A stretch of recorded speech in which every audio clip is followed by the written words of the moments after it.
Alhamdulillahi Rabbil Alamin. Wassalatu wassalamu ala ashrafil anbiya'i wal mursalin Sayyidina Muhammadin wa ala alihi wa sahbihi ajma'in. Rabbi shrah li sadri wa yassir li amri wahlul uqdatam min lisani yafqahu qawli, amma ba'd. Fassalamualaikum warahmatullahi wabarakatuh. Bapak Ibu yang dimuliakan oleh Allah Subhanahu wa taala, puji syukur kita ucapkan kepadanya Subhanahu wa taala atas segala limpahan rahmat dan karunia-Nya yang diberikan kepada kita semua, sehingga sampai detik ini pun kita masih bisa menghambakan diri kita kepadanya Subhanahu wa ta'ala. Salawat dan salam semoga selalu tercurahkan kepada baginda Nabi besar Muhammad sallallahu alaihi wasallam, suri tauladan bagi kita dalam menjalankan kehidupan dunia yang fana ini. Bapak Ibu yang dimuliakan oleh Allah Subhanahu wa ta'ala, bulan Ramadan, bulan ampunan, bulan Al-Quran, yang kita dengan izin Allah Subhanahu wa ta'ala masih bisa menikmati dan merasakannya dengan senantiasa memaksimalkan ibadah di bulan yang mulia ini. Bulan Ramadan ini, Bapak Ibu yang dimuliakan Allah, sebagai satu universitas, satu lembaga pendidikan yang menawarkan kepada kita semua selaku orang Islam, selaku orang beriman, kalau kita bisa melewati bulan Ramadan ini secara sungguh-sungguh, maka Allah menjanjikan kita akan bisa mendapatkan predikat takwa. Jadi Ramadan ibarat sebuah universitas, itu menjanjikan siapapun dari kita yang dapat melewati setiap mata kuliah, amalan-amalan di bulan Ramadan ini dengan sungguh-sungguh, dijanjikan akan mendapatkan predikat takwa. Tapi Bapak Ibu yang dimuliakan Allah, predikat takwa ini sebagai satu predikat prestisius yang sangat menjanjikan sekali, menjadikan kita kemungkinan besar menjadi ahli surganya Allah Subhanahu wa ta'ala. Itu tentunya tidak mungkin bisa diperoleh kalau kita hanya fokus pada satu amalan ibadah saja, yaitu amalan ibadah puasa di bulan Ramadan ini.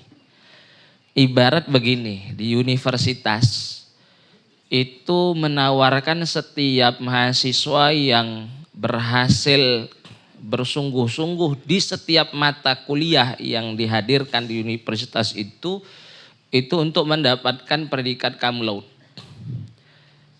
Mendapatkan predikat cum laude ini kan kalau satu mahasiswa tadi atau setiap mahasiswa itu bisa memaksimalkan setiap mata kuliah yang dihadirkan di universitas tersebut.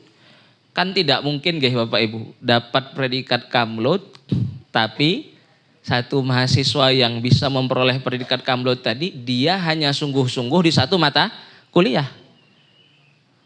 Terus mata kuliah yang lain dia jeblok. Mata kuliah yang lain dia gagal. Ini tidak mungkin. Maka begitu pula lah Universitas Ramadan ini.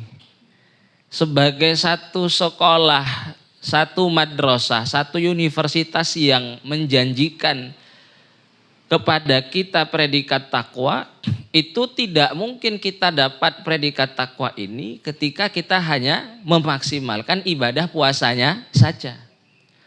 Akan tetapi harus apa? Diikuti dengan pemaksimalan kita di ibadah-ibadah yang lain. Sehingga barulah kita bisa mendapatkan predikat takwa. Itu tentunya butuh kesungguhan, mujahadah dari masing-masing individu kita. Oleh karena itu nggih Bapak Ibu, karena predikat takwa ini tidak mungkin diperoleh kecuali setelah kita memaksimalkan setiap potensi kebaikan yang bisa kita lakukan di bulan Ramadan yang mulia ini. Maka dari sekian banyak amal ibadah ini yang ditingkatkan oleh Rasulullah, ini kuncinya. Jadi kalau saya itu kan dikasih tema bagaimana sih Rasulullah menghabiskan ya menjalankan hari-hari di bulan Ramadan ya. Bagaimana Rasulullah beribadah di bulan Ramadan? Maka kata kuncinya itu meningkatkan nggih Bapak Ibu.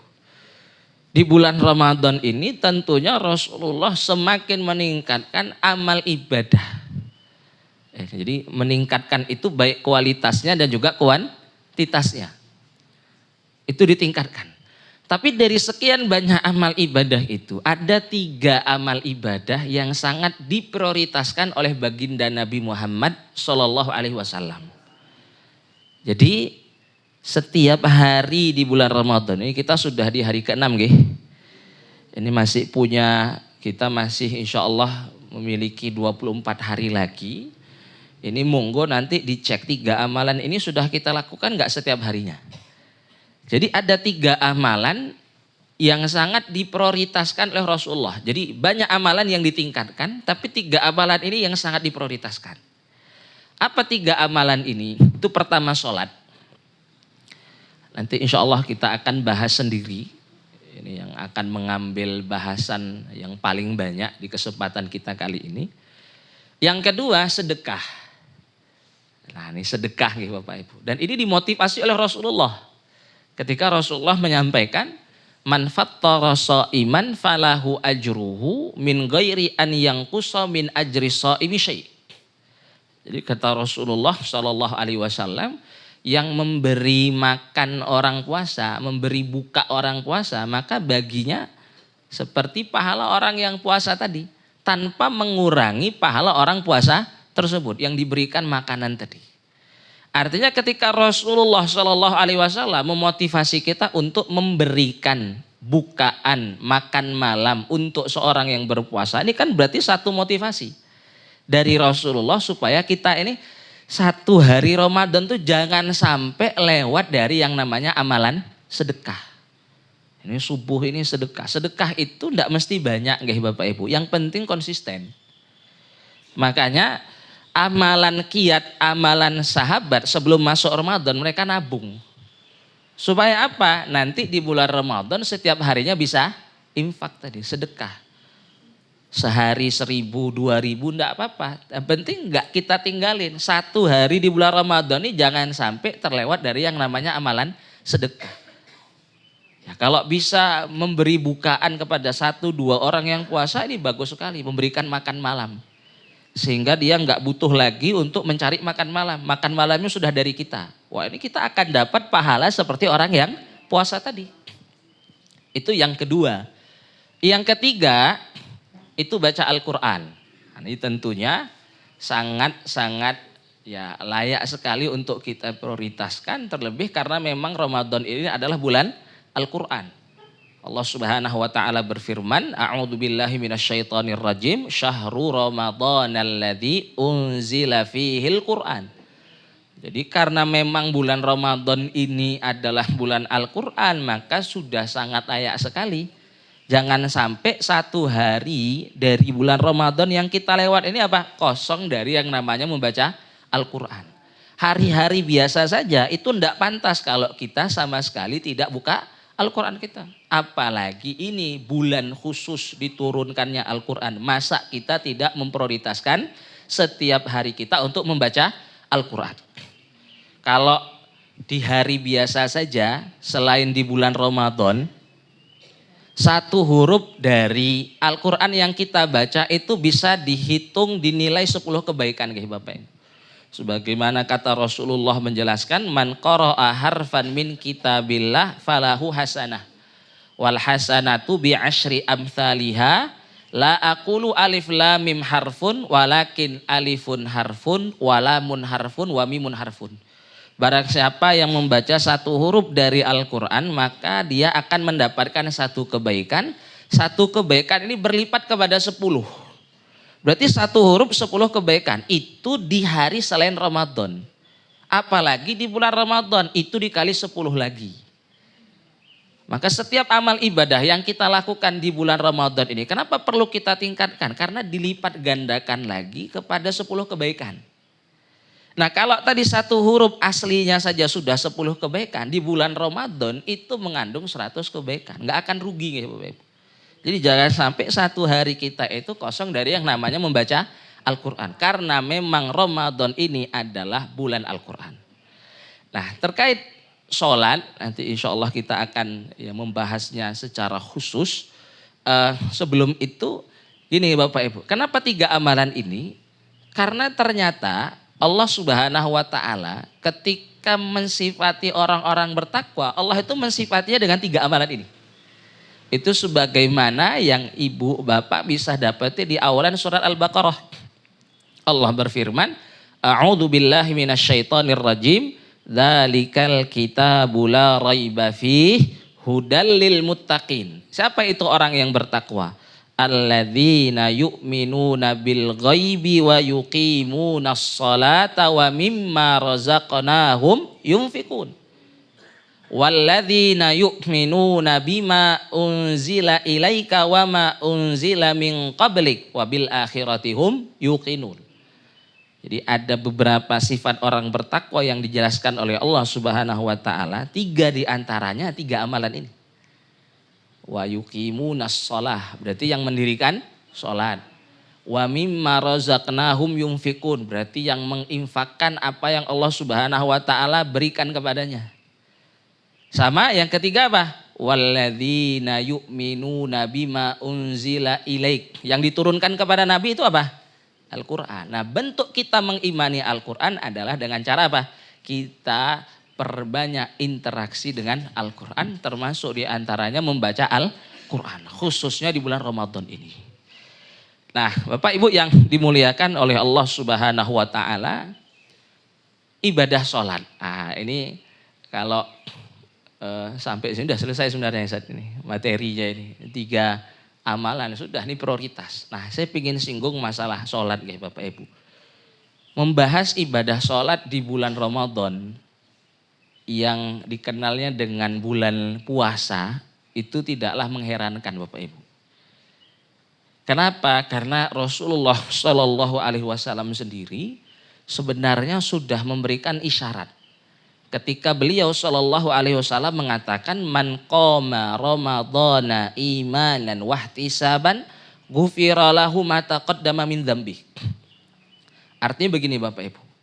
Ketika Ramadan itu dikenal sebagai bulan puasa, tapi ternyata Rasulullah juga memotivasi kita untuk apa? Melaksanakan qiyam Ramadan. Yang kalau kata para ulama maksud dari qoma ramadhana ini maksudnya sholat taraweh.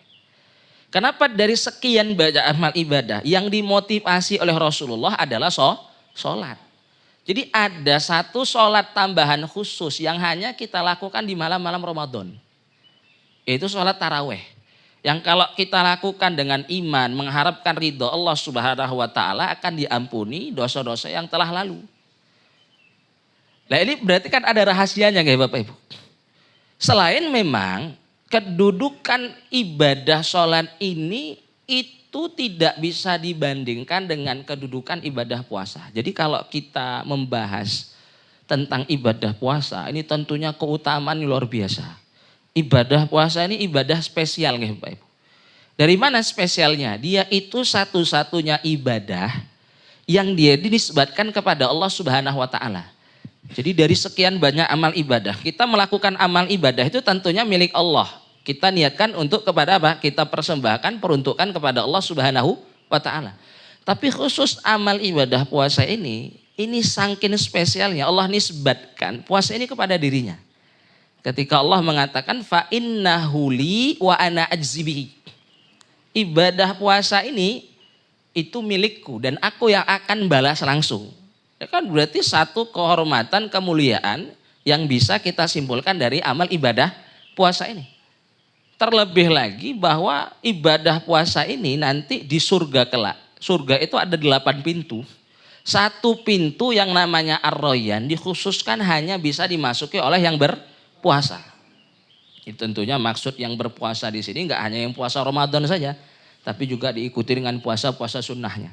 Artinya yang dimaksud dengan orang berpuasa sini yang memperbanyak ibadah puasa selama dia hidup di dunia.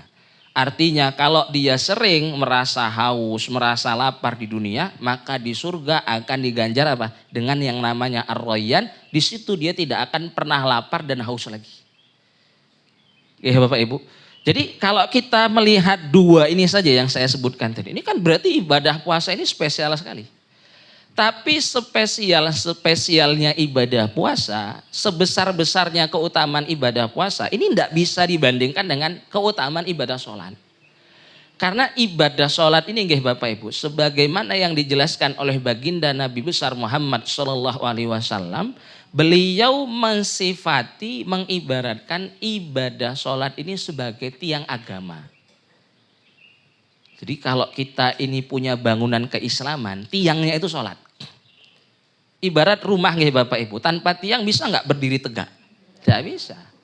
Begitu juga bangunan keislaman yang kita punya, itu tidak akan berdiri tegak. Artinya syariat-syariat lain selain sholat, itu tidak akan bisa terpastikan keabsahannya kalau kita belum memastikan keabsahan ibadah sholat kita. Karena dia tadi ibarat tiang. Kalau ini belum beres pada diri kita, kita belum bisa memastikan keabsahan ibadah sholat ini, itu ibarat bangunan keislaman itu ya tidak akan bisa berdiri tegak. Sebagaimana Rasulullah SAW menjelaskan, as-sholatu imaduddin. Sholat itu tiang agama. Kita lihat lanjutannya, ini perlu kita renungi. Faman taraka sholatahu muta'ammidan faqad hadama dinah. Barang siapa yang meninggalkan sholatnya dengan sengaja, diiringi dengan rasa dia sudah lagi tidak melihat kewajiban sholat. Dia mengingkari kewajiban sholat. Dia merasa sholat itu gak wajib bagi dia. Maka sejatinya orang yang seperti itu sudah menghancurkan bangunan agamanya. Wa man taraka awqataha yadkhulul waila. Yang meninggalkan awal-awal waktu sholat, dia senantiasa akan masuk kepada wail. Kata Rasulullah, wal wailu wadin fi jahannam. Wail itu satu tempat nanti di neraka jahannam. Kata beliau sallallahu alaihi wasallam, kama qala ta'ala fi surati ara'aita alladhi nayukadzib ara'aita fi surati ra'aita fi surati ara'aita fawailul lil musallin alladzina hum an salatihim sahun.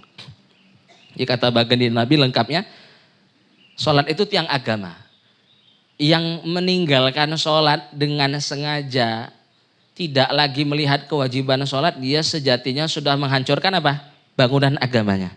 Yang meninggalkan awalan waktu, dia sebenarnya sudah mempersiapkan tempatnya di al-wail tadi. Satu tempat di neraka jahanam, sebagaimana firman Allah Subhanahu wa taala di surat Ar-Ra'aita, di surat Al-Ma'un, fawailul lil musallin alladzina hum an salatihim sahun.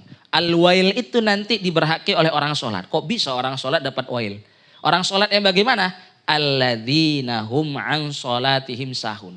Mereka yang lalai dengan sholatnya. Apa maksudnya lalai? Suka mengakhir-akhirkan sholat. Tidak mengerjakannya di awal waktu. Jadi ini luar biasa nggak Bapak Ibu?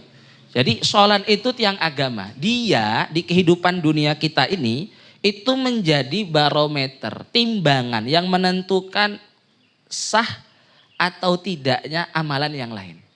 Ini di dunia. Di akhirat pun juga demikian.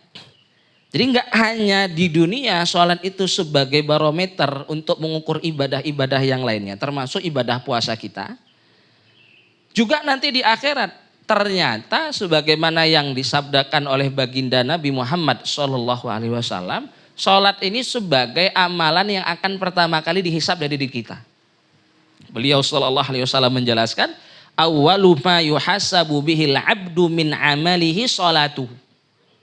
Fa in soluhat faqad soluha sairu amalihi wa in fasadat fasada sairu amalihi. Au kama qala alaihi salatu wassalam. Kata baginda Nabi, awal amalan yang akan pertama kali dihisab dari setiap anak cucu Adam itu adalah sholatnya. Kalau sholatnya baik, maka bisa dipastikan hisaban untuk amalan-amalan setelahnya pasti baik. Tapi kalau amalan sholatnya setelah ditimbang itu ternyata tidak baik, maka bisa dipastikan amalan yang lainnya pun juga tidak baik. Jadi baik di dunia maupun di akhirat, ternyata sholat ini sebagai mizan, sebagai barometer menentukan keabsahan ibadah yang lain, baik atau tidaknya ibadah yang lain. Lebih dahsyatnya lagi Bapak Ibu yang dimuliakan Allah, ibadah sholat ini satu-satunya syariat yang tempat pensyariatannya itu bukan di bumi, melainkan di langit ketujuh itu di dekat Sidratul Muntaha. Ketika Rasulullah Shallallahu Alaihi Wasallam diperjalankan Mi'raj, ujung perjalanannya itu Sidratul Muntaha, indaha jannatul ma'wah. Nah disitulah disyariatkannya ibadah sholat. Jadi dia sebagai satu ibadah yang hari ini kita lakukan, ternyata itu saking mulianya. Tempat pensyariatannya itu bukan di bumi. Kalau syariat-syariat yang lain itu diwahyukan kepada Nabi Muhammad Shallallahu Alaihi Wasallam itu di bumi. Tapi kecuali ibadah sholat, itu disyariatkannya di mana? Di langit ketujuh. Fi sidratil muntaha indaha jannatul ma'wa. Maka tidak mengherankan dengan kedudukan sholat yang seperti ini. Sholat dalam syariat kita itu Bapak Ibu dijadikan oleh Allah Subhanahu wa ta'ala sebagai kewajiban pertama setelah syahadat. Ini terjelaskan dalam satu hadis ketika Rasulullah Shallallahu Alaihi Wasallam mengutus sahabat mulia Mu'ad bin Jabal itu untuk berdakwah ke Yaman. Maka Rasulullah memesankan kepada sahabat Mu'ad, wahai Mu'ad, kamu kalau sampai Yaman akan mendapati penduduk ahlul kitab, Nasrani, Yahudi.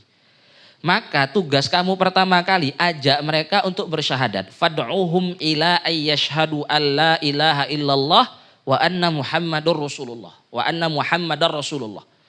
Ajak mereka dulu bersyahadat. Kalau mereka sudah mentaatimu, mau untuk bersyahadat, fa in ata'u kalidzalik, maka apa kata Rasulullah? Fa akhbirhum atau fa'alimhum annallaha qad farada alaihim khamsa shalawatin fi kulli yaumin wa lailah. Maka tugas kamu selanjutnya kalau mereka sudah bersyahadat, ajari mereka, kabarkan kepada mereka bahwa Allah mewajibkan kepada mereka sholat 5 waktu di setiap hari dan malamnya. Jadi dia merupakan kewajiban pertama. Nah sebagai kewajiban pertama nggih Bapak Ibu yang perlu kita bereskan dari kita, dari diri kita harus pastikan terlebih dahulu keabsahan sholat. Biar dia menjadi tolak ukur apa? Untuk keabsahan amal-amal yang lain. Sebagai kewajiban pertama, ini tentunya ketika Allah mewajibkan ini pertama kali pada diri kita, Allah meminta untuk kita membereskan ibadah sholat terlebih dahulu sebelum kita membereskan ibadah-ibadah yang lain. Ini kan kalau mau kita cermati berarti di ibadah sholat ini banyak sekali manfaat ya Bapak Ibu. Ya Allah pingin supaya kita mendapatkan manfaat dari melaksanakan sholat dulu sehingga itu membentuk karakter yang baik pada diri kita sebagai hamba Allah Subhanahu wa ta'ala sehingga akan menentukan bagaimana kita melakukan amal ibadah yang lain. Nah manfaat inilah yang disebut dengan al-falah. Makanya di setiap lafal adzan yang sering kita dengar ketika muadzin mengumandangkan adzan, ketika kita diajak untuk sholat, setelahnya diajak apa? Al-falah. Jadi ketika diucapkan oleh muadzin hayya 'alas shalah, hayya 'alas shalah. Sholat nanti terbetik satu pertanyaan, kenapa kita harus sholat? Nah ternyata kita sholat itu diajak. Allah itu ingin mewajibkan al-falah untuk kita dapatkan. Maka disebutkan setelahnya apa? Hayya 'alal falah, hayya 'alal falah. Jadi kalau kamu bertanya kenapa harus sholat? Ya biar mendapatkan falah ini. Jadi seolah Allah ingin mewajibkan falah ini nggih Bapak Ibu. Kita dapati terlebih dahulu sebagai hamba Allah tuh. Allah ingin kita ambil dulu, mendapatkan dulu manfaat dari melaksanakan ibadah sholat. Yang ini akan sangat membantu sekali nanti kita dalam melakukan amalan-amalan ibadah yang lain. Nah namun begini, al-falah yang dijanjikan, diwajibkan oleh Allah Subhanahu wa ta'ala bagi setiap hambanya yang melaksanakan sholat, itu tidak bisa diperoleh kecuali kalau hamba tersebut melakukan ibadah sholat tadi dengan khusyuk dan benar. Nah, ini penting ini. Ini menjadi inti bahasan kita ini. Jadi Bapak Ibu, kalau kita mau mendapatkan al-falah tadi dalam pelaksanaan sholat kita, itu ada syaratnya. Kita mesti melaksanakan sholat tadi dengan khusyuk dan benar. Benar itu artinya sesuai dengan tuntunan baginda Nabi besar Muhammad Sallallahu Alaihi Wasallam. Sebagaimana yang Allah Subhanahu Wa Taala jelaskan di awalan surat Al-Mu'minun. Allah Subhanahu Wa Taala berfirman, A'udzu billahi minasyaitonir rajim, qad aflahal mu'minun alladzina hum fi salatihim khashi'un. Allah bilang, orang beriman itu akan mendapatkan falah. Tapi orang yang beriman yang bagaimana yang akan mendapatkan falah? Alladzina hum fi salatihim khashi'un. Mereka itu orang-orang yang beriman yang khusyuk dalam sholatnya.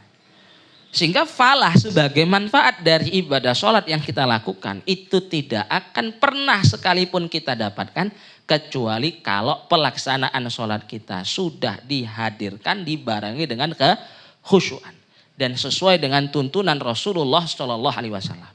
Nah, karena khusyuk ini sebagai salah satu syarat selain kita mengikuti sunnah Nabi. Kalau ini insya Allah kalau husnudzon ini semuanya sudah sesuai sholatnya sebagaimana diajarkan oleh baginda Nabi Muhammad Sallallahu Alaihi Wasallam.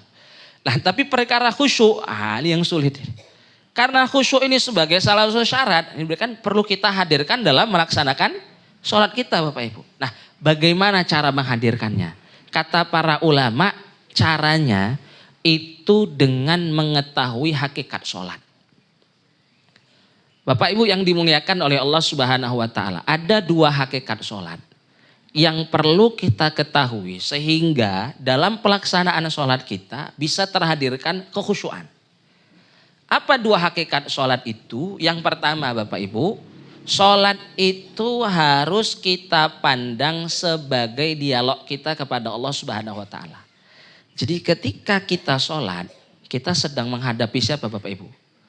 Allah Subhanahu Wa Taala. Jadi supaya kita bisa menghadirkan kekhusyuan dalam sholat kita, maka kita harus merasakan bahwa sholat ini enggak hanya sekadar ibadah fisik, kita menggugurkan kewajiban. Tapi kita harus mengerti ketika kita sholat sebenarnya kita sedang menghadap Allah, kita sedang berdialog dengan Allah Subhanahu Wa Taala. Hal tersebut terjelaskan dalam sebuah hadits qudsi ketika disebutkan oleh Allah, qasamtus sholata baini wa baina abdi falahu masa'al. Itu disebutkan di lanjutan hadits qudsi ini. Setiap kali seorang hamba mengatakan alhamdulillahi rabbil alamin, maka Allah menjawab hamidani abdi. Ini hambaku ini sedang memujiku. Sampai nanti si hamba tadi membaca iyyaka na'budu wa iyyaka nasta'in. Kata Allah menjawab hadza baini wa baina abdi falahu kullu masa'al. Jadi kata Allah ketika seorang hamba dalam sholatnya membaca iyyaka na'budu wa iyyaka nasta'in, inilah perjanjian antaraku dengan hambaku, maka baginya apapun yang dia mintakan. Dia memberhaki apapun yang dia mintakan. Jadi terjadi dialog sebenarnya. Sehingga penting sekali untuk kita menghadirkan hakikat sholat yang pertama ini. Supaya bisa menghadirkan apa? Kekhusyuan. Karena kalau kita sudah bisa mengerti Bapak Ibu, merasakan sholat ini kita sedang menghadap Allah. Turunannya apa? Kita nggak mungkin sholat itu dengan pakaian ala kadarnya. Benar nggak Pak? Nggak mungkin sholat pakai kaos. Apalagi singletan. Yang masalahnya itu kaos bola ada salibnya. Itu nggak mungkin. Orang kalau masih sholat pakai kaos, sholat pakai singletan, sholat pakai apa? Pakaian ala kadarnya, sehari-harinya. Ini menunjukkan berarti dia belum mengerti hakikat sholat. Sholat itu sedang ngadep Zat yang Maha Kuasa, yang menciptakan kita, yang memberikan kita rezeki. Masa kita berpenampilan itu dalam sholat kita menghadap pencipta kita, itu ala kadarnya. Bahkan tuh pakaian harian kita, enggak, khususkan Mbak. Khususkan Bu. Dikhususkan. Nggak bisa asal-asalan. Makanya kata Allah, khudzu zinatakum inda kulli masjid. Jadi pakai pakaian yang terbaik ketika apa? Kita hadir ke masjid menghadap Allah Subhanahu wa taala. Dan kalau kita tahu hakikat sholat yang satu ini, itu tidak mungkin kita akan malas-malasan. Orang kalau masih merasa berat melaksanakan sholat, karena memang dia nggak pernah menghadirkan kekhusyuan dalam sholatnya. Karena dia tidak mengerti hakikat sholat ini. Makanya kata Allah di ayat yang lain, wasta'inu bis-sabri was-shalah wa innaha lakabiratun illa 'alal khasyiin. Jadi kata Allah, minta bantuanlah kepada Allah itu dengan wasilah sabarmu dan juga sholatmu. Nah kata Allah selanjutnya apa? Sesungguhnya sholat itu berat.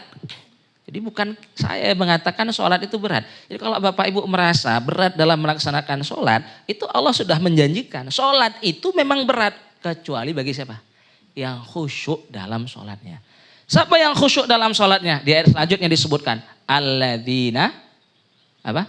Illa 'alal khasyiin alladzina yadhunnuna annahum mulaqu rabbihim wa annahum ilaihi rajiun. Siapa yang khusyuk tadi? Yang dia yakin akan berjumpa dengan Rabbnya. Baik nanti di akhirat ataupun ketika dia melaksanakan ibadah sholat. Nah, ini kuncinya ini. Hakikat yang pertama, kita harus bisa Bu menghadirkan, merasakan sholat itu kita sedang menghadap pencipta kita. Maka nanti turunannya kita nggak mungkin pakaian ala kadarnya dalam sholat. Dan juga turunan yang lain kita nggak mungkin akan lagi merasa terbebani dengan melaksanakan sholat.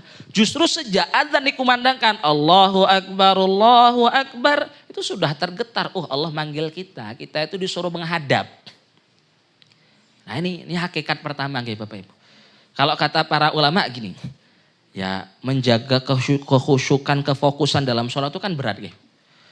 Kalau kata ulama gini, minimal di 3 tempat ini jangan sampai kita hilang fokus. Apa 3 tempat itu? Pertama tadi di bacaan Al-Fatihah kita, iyyaka na'budu wa iyyaka nasta'in. Ini hadirkan kefokusan bahwa kita itu bisa beribadah sholat itu karena pertolongan Allah. Apapun yang kita butuhkan, kita itu apa? Butuh kepada Allah Subhanahu wa taala. Mintanya hanya kepada Allah. Yang kedua, itu ketika kita baca doa iftitah. Ketika kita baca Inni wajjahtu wajhiya lilladzi fataras samawati wal ard. Fataras samawati wal ard. Aku menghadapkan wajahku kepada zat yang menciptakan langit dan bumi. Ini menuntut kita untuk mengetahui makna yang kita baca enggak Bapak Ibu di sholat? Jadi kita harus ngerti ketika kita baca iftitah tadi Allahu akbaru kabira walhamdulillahi katsira wa subhanallahi bukrata wa asila inni wajjahtu. Kita itu sedang mempersaksikan saya itu ngadap zat yang menciptakan saya. Sama yang ketiga, ketika kita baca tasyahud baik awal ataupun akhir di lafaz assalamu alaika ayyuhan nabiyyu wa rahmatullahi wa barakatuh. Tahu artinya nggih Bapak Ibu? Ini kita sedang salam kepada Nabi Muhammad SAW. Bayangkan kita salam, kita nggak fokus ditegur Nabi, dibalas. Iya. Masa kita nggak fokus? Nah, ini perlu kita hadirkan, kefokuskan, kita baca assalamu alaika ayyuhan nabiyyu wa rahmatullahi wa barakatuh. Hadirkan kefokusan. Minimal di 3 tempat ini. Oke Bapak Ibu, ini hakikat yang pertama. Hakikat yang kedua, kita harus bisa memandang, memaknai sholat ini sebagai satu kebutuhan kita untuk sebagai bukti penghambaan kita kepada Allah Subhanahu wa taala. Jadi Bapak Ibu, sholat itu harus kita lihat sebagai kebutuhan. Untuk membuktikan apa? Kita itu benar-benar hamba Allah Subhanahu wa taala. Maka ketika Allah mengatakan innani anallahu la ilaha illa ana fa'budni. Jadi kata Allah, aku ini Allah, aku ini sembahan satu-satunya. Tidak ada sembahan yang berhak disembah kecuali aku saja. Maka sembahlah aku. Gimana caranya yang pertama? Wa aqimis sholata lidzikri.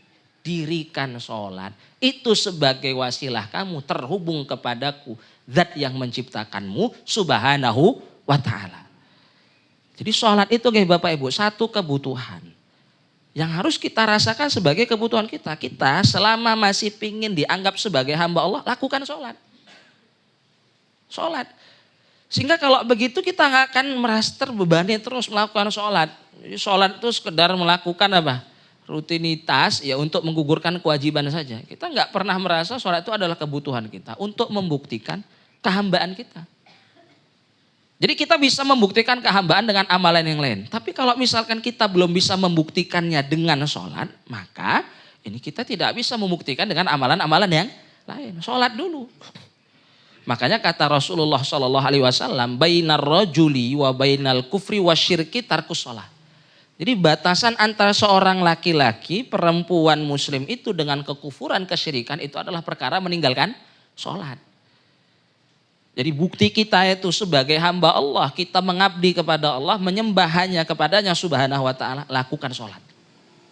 Itu Bapak Ibu, ini dua hakikat sholat. Kalau ini sudah bisa kita hadirkan dalam kita melaksanakan sholat, maka akan terhadirkanlah khusyuk. Kita sudah menghadirkan khusyuk, kita melaksanakan sholat dengan tuntunan baginda Nabi, maka barulah kita akan bisa mendapatkan al-falah tadi. Banyak sekali nih Bapak Ibu, al-falah keutamaan dari kita melaksanakan sholat secara khusyuk dan benar tadi. Kalau sebutkan dua saja. Yang pertama nih Bapak Ibu ini secara cepat. Kalau kita bisa melaksanakan sholat secara khusyuk dan benar, sesuai tuntunan Nabi Muhammad SAW, maka sholat itu dapat menjadikan kita menjadi pribadi yang lebih baik. Sebagaimana yang Allah Subhanahu wa ta'ala janjikan, innas sholata tanha 'anil fahsya'i wal munkar. Jadi kalau orang sholat itu nggak mungkin suka gibah, nggak mungkin suka hina orang lain, mandang orang lain lebih rendah dari dirinya. Ya itu kalau ada orang sehari-harinya tuh masih suka ngomongin orang lain gitu Bapak Ibu. Ngina orang lain, tahdzir, ini bisa dicek nanti kualitas sholatnya. Ini masih ada masalah di sholatnya. Karena kalau orang sholat, Allah sudah jamin sholat itu akan mencegah yang melakukannya dari fahsya dan mungkar. Dari pornografi, porno aksi, asusila, hal-hal mungkar yang diingkari dalam syariat. Itu tidak akan didapati pada seorang yang melakukan sholat. Sholat yang bagaimana? Khusyuk dan benar tadi. Nah bisa jadi mungkin kita masih melakukan hal-hal mungkar tadi karena memang kita belum bisa menghadirkan kekhusyuan dalam melaksanakan sholat. Ini perlu menjadi muhasabah kita setiap hari. Ini sudah benar enggak ini? Sehari-hari kita ini sudah menjadi pribadi yang lebih baik enggak dari yang kemarin itu? Jangan-jangan tidak, malah lebih buruk. Ini berarti perbaiki lewat sholatnya. Makanya enggak Bapak Ibu yang dimuliakan Allah, rahasia kenapa anak-anak itu dari sejak dini disuruh untuk apa? Diajarkan sholat. Baginda Nabi mengatakan gini, muru auladakum bis sholati fahum abna'u sab'i sinin. Perintahkan anak-anakmu, ini kewajibannya bagi orang tua, bagi wali asuh, siapapun itu yang dititipkan seorang anak kepadanya, maka perintahkan anak itu, ini wajib untuk melaksanakan sholat ketika usianya genap 7 tahun, masuk 8 tahun. Dia sudah bisa membedakan mana yang baik, mana yang buruk bagi dirinya. Ini sudah mumayyiz dia. Kalau sudah genap 7 tahun, masuk 8 tahun, dia sudah mumayyiz, bisa membedakan mana yang baik dan buruk bagi dirinya. Nah, maka wajib bagi wali asuh bagi anak tadi yang dititipkan kepadanya seorang anak, wajib membiasakannya untuk melaksanakan sholat. Bahkan kalau sudah sampai usia 10 tahun, genap 10 tahun, masuk 11 tahun, maka sudah wajib diberikan hukuman. Wadribuhum wahum abna'u asyrin. Nah pukullah mereka, pukul ini bisa kita pahami dengan konteks hukuman yang lain. Seperti apa misalkan? Ya kita tahan uang jajannya, kita larang dia keluar malam. Intinya kita kasih hal-hal yang membuat dia itu apa? Harus melakukan sholat. Buat apa diperintahkan begitu nggih Bapak Ibu? Agar kalau anak sejak dini itu sudah tumbuh dengan nilai-nilai sholat, anak itu dipastikan ketika balik akan menjadi pribadi yang baik. Jangan manasik haji dulu. Di TPA bukan sholatnya dulu yang disuruh benerin, malah manasik haji. Wah ini gimana ini? Udah rukun Islam kelima itu. Rukun Islam keduanya kan belum beres itu. Nah jadi biasakan hadirkan nilai-nilai sholat itu dari anak sejak dini. Tujuannya apa? Karena sholat itu sejatinya dapat menjadikan pribadi seorang hamba menjadi pribadi yang baik. Maka kalau anak hari ini kok akhlaknya jelek, itu nanti terapinya bisa dengan sholat. Dan kita bisa memastikan di satu sisi, oh berarti ini memang sholatnya belum beres. Makanya sudah menjadi tugas wali asuh, wali murid, ya, ibu guru yang dititipkan anak tadi ya beresin sholatnya dulu. Nah Keutamaan kedua, ini biar mempersingkat waktu. Sholat itu nggih Bapak Ibu, kalau bisa kita lakukan dengan khusyuk dan benar, itu akan mempercepat dikabulkannya doa. Jadi Bapak Ibu, sholat itu bisa kita jadikan satu wasilah kita untuk menyelesaikan apapun dari masalah-masalah kita. Kita butuh apapun mintanya di sholat, karena di sholat itu ada yang namanya sujud. Kalau kata baginda Nabi Muhammad SAW, aqrabu ma yakunul abdu min rabbihi wa huwa sajid. Fa'akthiru fihi du'a, fa'akthiru du'a. Jadi kata baginda Nabi, kondisi yang terdekat, yang paling dekat seorang hamba itu dari Rabbnya subhanahu wa ta'ala. Itu adalah kondisi dalam sholatnya itu ketika dia sujud. Maka anjuran Nabi apa? Maka perbanyaklah di sujud itu doa. Minta apapun Bapak Ibu di sujud itu. Jadi nggak hanya di sujud terakhir. Itu setiap sujud yang kita lakukan. Pertama, kedua, ketiga. Bahkan terakhir itu dipanjangkan. Kita panjatkan di situ doa-doa kita. Maka itu potensial sekali untuk diijabah. Maka dalam hadis lain kata Rasulullah, faqaminun an yustajaba lahum. Maka pasti akan diijabah bagi mereka. Ini sudah ada contohnya Bapak Ibu. Siapa? Nabi Zakaria alaihissalam. Nanti buka ayatnya. Hunalika da'a Zakaria rabbah. Qala rabbi habli min ladunka dzurriyyatan thayyibah innaka sami'ud du'a. Jadi kisah Nabi Zakaria alaihissalam itu kan gini Bapak Ibu. Istrinya itu menepus. Bahkan dihukumi mandul gak bisa punya anak. Ini kata manusia. Tapi dengan keimanannya Nabi Zakaria itu masih yakin Allah itu mampu maha segalanya. Yang mustahil kata manusia itu tidak mustahil bagi Allah Subhanahu wa ta'ala. Maka di sanalah kata Allah di mihrabnya Maryam, Nabi Zakaria itu berdoa. Doa itu maksudnya sholat. Apa kata Nabi Zakaria yang beliau hadirkan alaihissalam dalam sholatnya? Qala rabbi habli min ladunka dzurriyyatan thayyibah innaka sami'ud du'a. Ya Rabb, kasih aku keturunan yang baik, sungguhnya kamu itu maha mendengar. Yang mustahil bagi manusia itu nggak ada yang mustahil bagimu. Apa Bapak Ibu jawabannya di ayat selanjutnya? Belum selesai sholat udah diijabah. Fanadathul malaikatu wa huwa qaimun yusalli fil mihrab. Datang malaikat nyeru manggil Nabi Zakaria. Dan Nabi Zakaria alaihissalam kondisinya masih dalam kondisi sholat. Wa huwa qaimun yusalli fil mihrab. Apa kabar gembiranya ini disampaikan malaikat? Annallaha yubashshiruka biyahya. Allah memberikan kabar gembira, kamu akan punya anak namanya Yahya. Yahya itu artinya apa Bapak Ibu? Yang hidup, nggak ada yang mustahil. Kalau Allah mengizinkan hidup, hidup. Annallaha yubashshiruka biyahya musaddiqam bi kalimatin minallah wa sayyidaw wa hasuram minas sholihin. Nah, ini sudah ada contoh realnya, tinggal kita yakin atau tidak. Hadirkan di setiap sholat kita, itu semua apapun problem yang kita punya, panjatkan doa di sujud-sujud kita, panjangkan sujud-sujud, semakin kita merendah, bersujud, menghamba kepada Allah, niscaya Allah akan mengangkat derajat kita semua dengan izinnya subhanahu wa ta'ala. Nah ini yang mungkin bisa aku sampaikan, kurang lebihnya mohon maaf. Kita tutup dengan kafaratul majlis dan suratul asr.